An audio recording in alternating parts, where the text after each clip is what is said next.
important is the family unit? Because your wife must be an amazing person to be supportive over all these years, to bring you together, 8 beautiful children and grandchildren now. Yes. But the family unit is so important these days. Yes. Yeah, well, I have had a slightly checkered career because the youngest 5 are from my wife. The others were previous things. But we're all together and they're a wonderful group of kids. But yes, you really do need a special relationship. That to be successful, I think, in life, in a career, you definitely need to have the right relationships around you. And yes, I've been blessed. So I know, in the coming days there'll be another 12-hour days, and I will say this because I'm good at reading body language, but we were talking before about a couple of days you've got to face. There'll be long days, there'll be difficult days. Do you talk a lot about it at home, or you just get home, have a cup of tea, sit back and then off to work again? I don't talk about it much at home. Simple as that. But I do have a bit of a blurt to my wife and stuff like that. And I enjoy a glass of red wine, but as a surgeon, you can't have a glass of red wine the night before you're going to operate. No. So I'm glad you said that. Yeah, no, it's true. Yeah. I mean, basically, so, the only time I can enjoy a glass of red wine is usually sort of a Friday, Saturday night or something like that. So they're the times when I really do tend to relax a little bit. Or when you're at the Taj Mahal at Malakuta, this is the relaxing Professor Tony Holmes AO and all the other initials, but you do actually like the caravan, camping, tent, get away from it, relax. I do.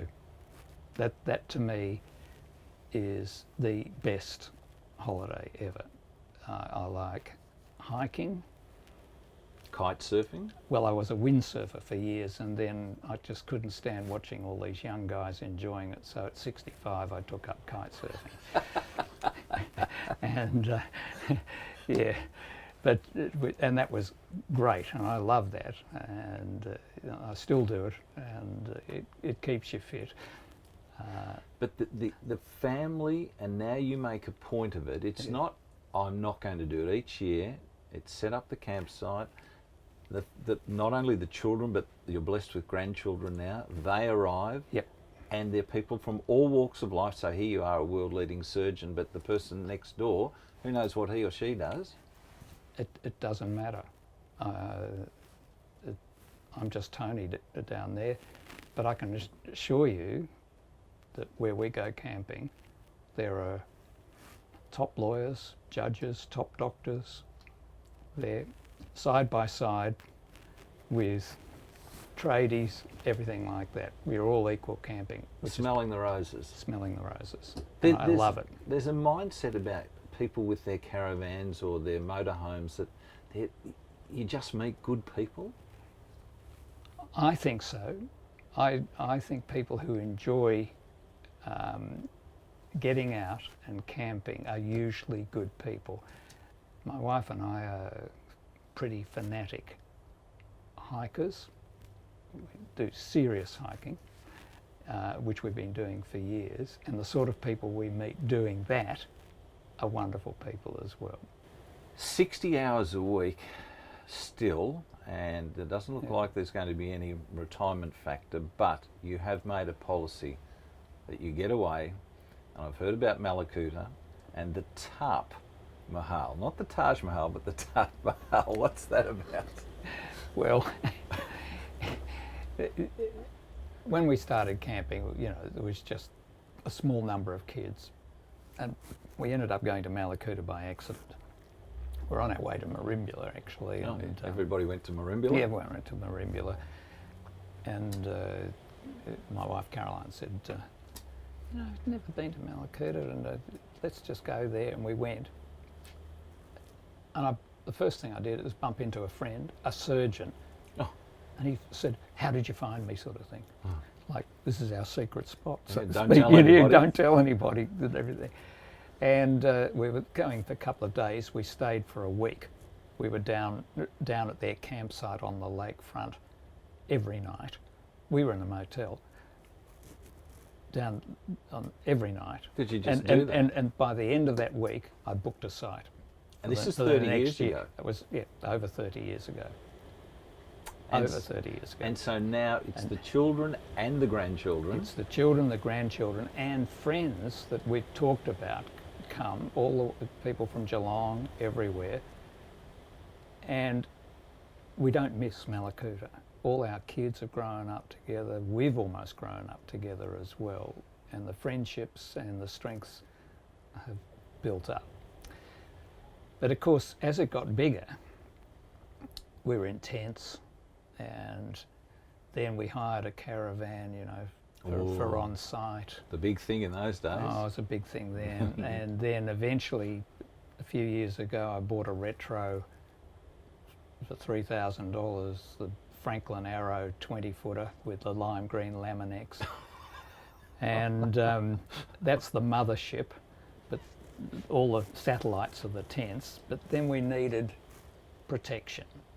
So how are we going to get enough room so we can have dinners for 20 undercover, and how can we get it to stay up in the wind and the rain and everything like that? Well, this is where the tarps are going to come in.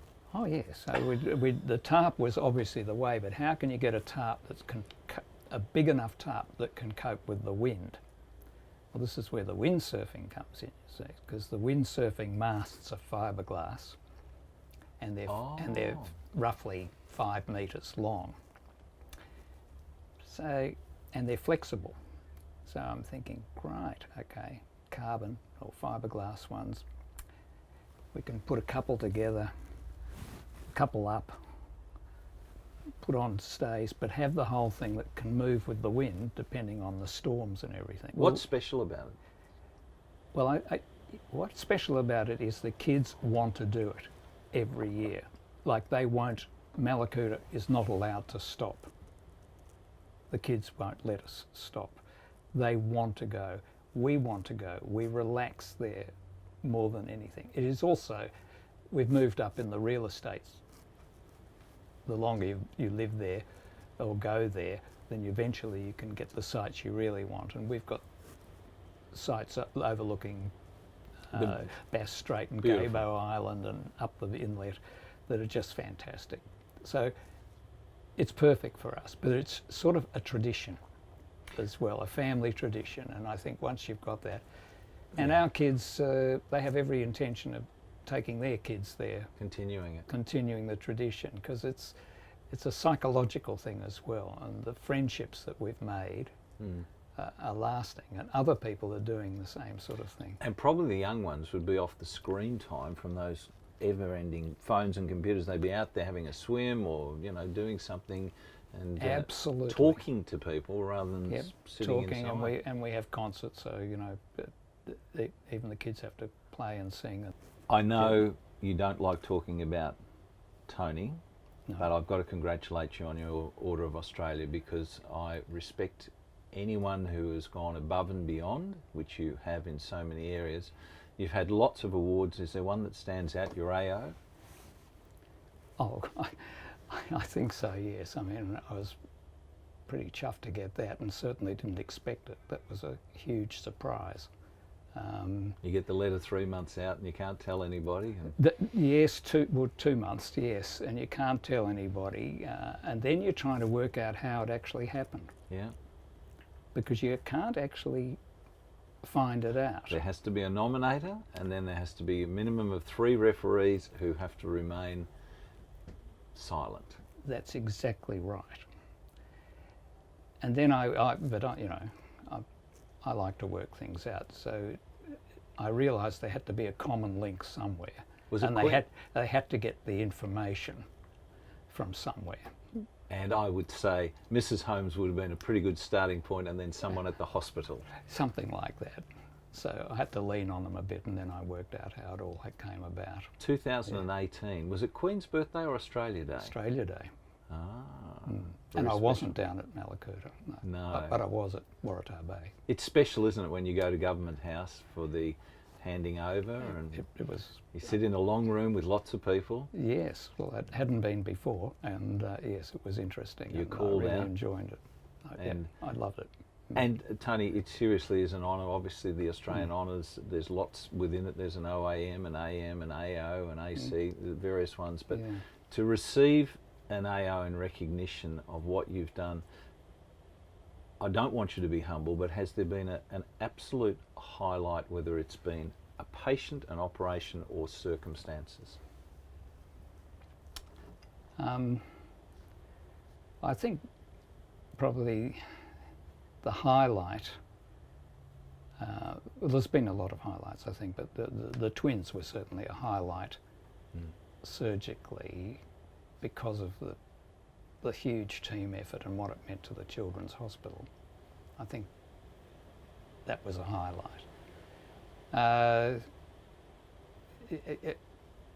The sadness, I think, was that my parents are not alive to see that, and how my mother would have really enjoyed that, especially as she planned it all when I was 12 years old. With the book. With the book, and I still recommend that book. And also, I really love the work, and I think we're building up a fantastically good standard of this type of surgery in Australia, which is really a wonderful thing as well. So, and I'm so patriotically Australian, it doesn't matter. So I think that's nice for me.